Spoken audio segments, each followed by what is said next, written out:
Ladies and gentlemen, today's lecture is entitled Spiritual of What is Buddhism?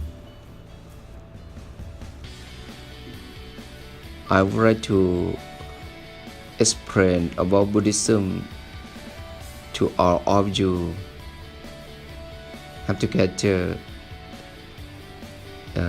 in the hall today. What is Buddhism? The name Buddhism comes from the word Bodhi, which means to wake up and trust. Buddhism is the philosophy of awakening. This philosophy had its origins in the experience of the man Siddhartha Gautama, known as the Buddha, who was himself awakening at the age of 36. Buddhism is now 2,500 years old and has about 3 million followers in worldwide. Until 100 years ago, Buddhism was merely an Asian philosophy, but increasingly it is gaining adherents in Europe and America. So, Buddhism is just a philosophy. The word philosophy comes from two words, philo, which means love, and sophia, which means wisdom. So, philosophy is the love of wisdom or love and wisdom. Both meanings describing Buddhism perfectly. Buddhism teaches that we should try to develop our intelligence capacity to the full so that we can understand clearly. It also teaches us to develop love and kindness so that we can be like a true friend to all beings. So Buddhism is a philosophy, but not just a philosophy. It is the supreme philosophy. Who was Buddha? In the year 563 Buddhist before Chrism, a baby was born in a royal family in northern India. He grew up in wealth and luxury, but eventually found that worldly comfort and security do not guarantee happiness. He was deeply moved by the suffering he saw all around and resolved to find the key to human happiness.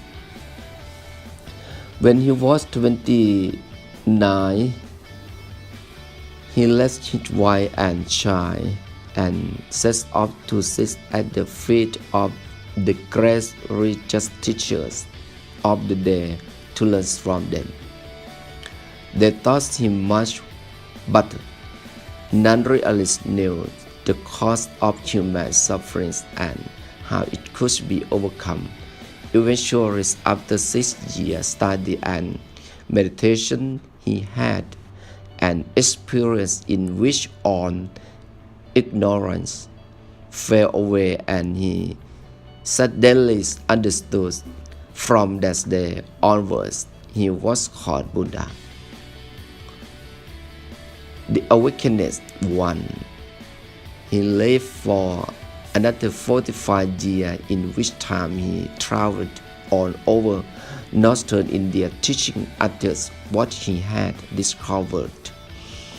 His compassion and practice were legendary, and he made thousands of followers. In his 80-year-old and sick, but still happy and at peace, he finally died What?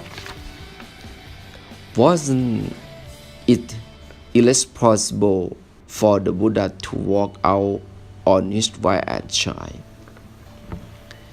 It couldn't have been an easy thing for the Buddha to leave his family. He must have worried and hesitated for a long time before he finally left. But he had a choice: dedicating himself to his family or dedicating himself to the whole world. In the end, his great compassion made him give himself to the whole world, and the whole world still benefits from his sacrifice. This was not irresponsible, it was perhaps the most significant sacrifice ever made. The Buddha is dead, so how can he help us?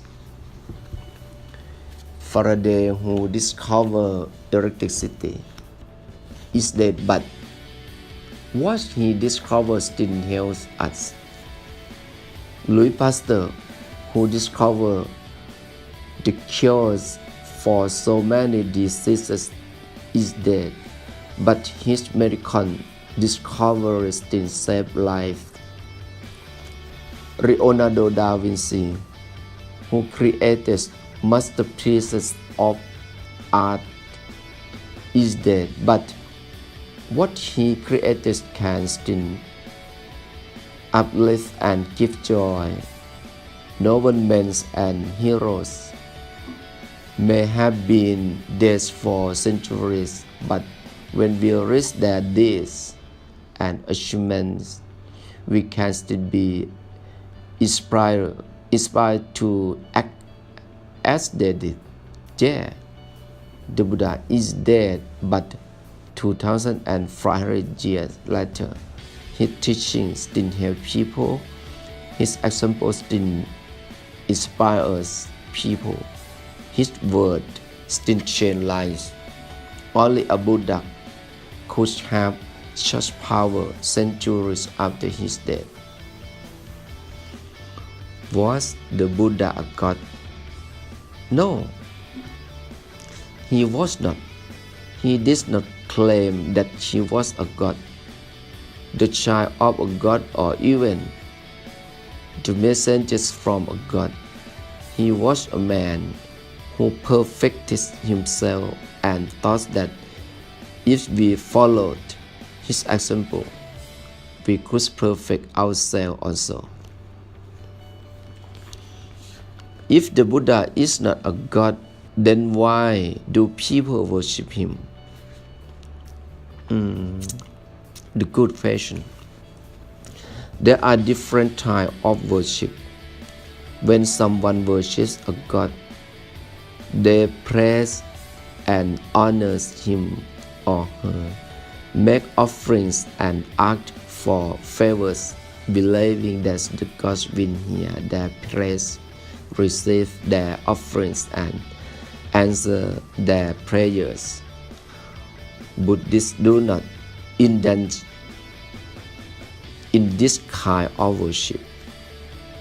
The other kind of worship is when we show respect to someone or something we admire. When a teacher walks into the room, we stand up. When we meet a dignitary, we shake hands. When the national anthem is played, we salute. These are all gestures of respect and worship and indicate our admiration of persons or things. This is the type of worship. Buddhist practice a statue of the Buddha with its hands rested gently in its lap and its compassionate smile reminds us to strive to develop peace and love within ourselves. The fragrance of incense reminds us of the pervading influence of virtue. The lamp reminds us of the light of knowledge, and the flowers which soon fade and die remind us of impermanence. When we bow, we express our gratitude to the Buddha for what his teaching have generous us. This is the nature of the Buddhist worship. Okay, today I'm so tired, and yesterday I talked so much 2 hours and 30 minutes for discuss about the Buddhism and the traditions of returns from much in Buddhism. And today I talk a little bit for the Buddhism. What is Buddhism? If who don't understand, I open for you, ask me, and I can answer your question.